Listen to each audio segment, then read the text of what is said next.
Nakarating na ako rito sa Gila River kasi dito nakapark yung sasakyan yung kaibigan ko si May. So tumagas yan.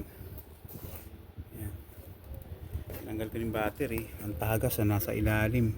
Hindi ko alam kung hose siya o ano, pero maraming tagas. Yan. Tinanggal ko na yung air filter. Yan.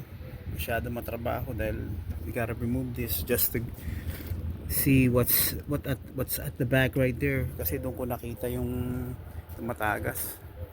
So ngayon kailangan mong baklasin pa lahat, diba? Para maabot ng kamay mo at makita mo kung saan problema, kasi doon ko nakita nang gagaling yung tagas siguro pumutok na hose. So natanggal ko na yung baterya, yung housing, just to get to yan yung housing. Masyadong matrabaho. So sa likod tinanggal ko pati itong bracket na to. So hindi, eto dyan nanggagaling yung ano, hindi makita. So masyadong dyan yata nanggagaling yung ano, pero I have to remove this para makita ko, kasi connected yung hose na yun sa ilalim. Parang split type sila ba. So kailangan kong tanggalin yung intake hose.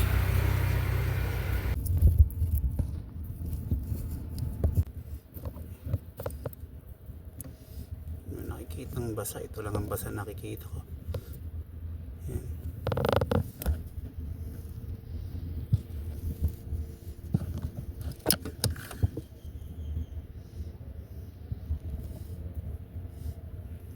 Hindi ko alam kung galing dito sa taas na to, dito baka nga dito meron pang isang tumatagas. Ito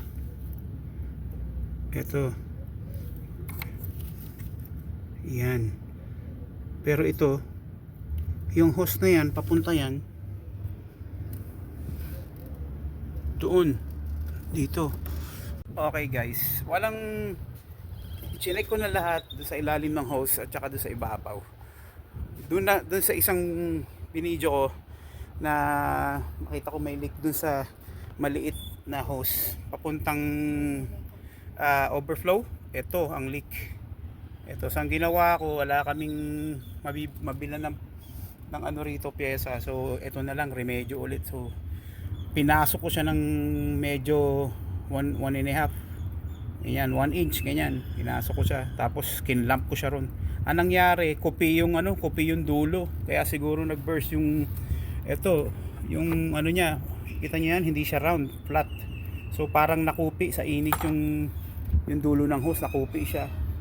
So nag-pinch yung pinaka tip ng hose, kaya siguro naghanap ng butas. So dun lumabas mismo sa hose, around it. So dun nag-burst out. So ngayon, let's see kung sana, cross fingers, sana kung wala naman akong nakitang leak doon. Chinek ko na lahat, hinawakan ko.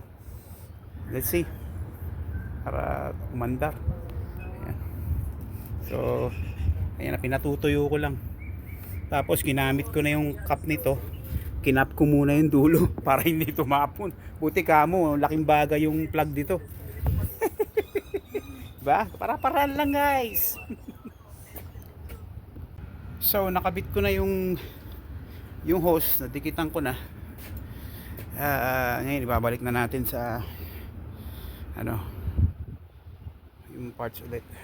Okay, nakikabit ko na lahat. Eto na. So i-start na natin. Tingnan natin kung ano mangyayari. Okay, May, start mo na.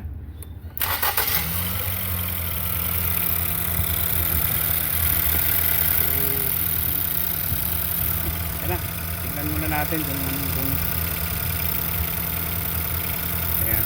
So yan, nagre-return siya, bumabalik kasi yan yung nag-leak Ayan, nakikita niya, bumabalik siya. Okay, sinusuka siya rin, bumabalik. Now it's running good. Kailangan na lang dagdagan yung coolant. This is way below minimum. So the hose right inside is working great, and temperature is good with AZ running right there. That's all good, it's all done. Okay guys, tapos na. Nasettle na natin yung problema. So kailangan na lang dagdagan ng coolant tong Ford ni May. Okay?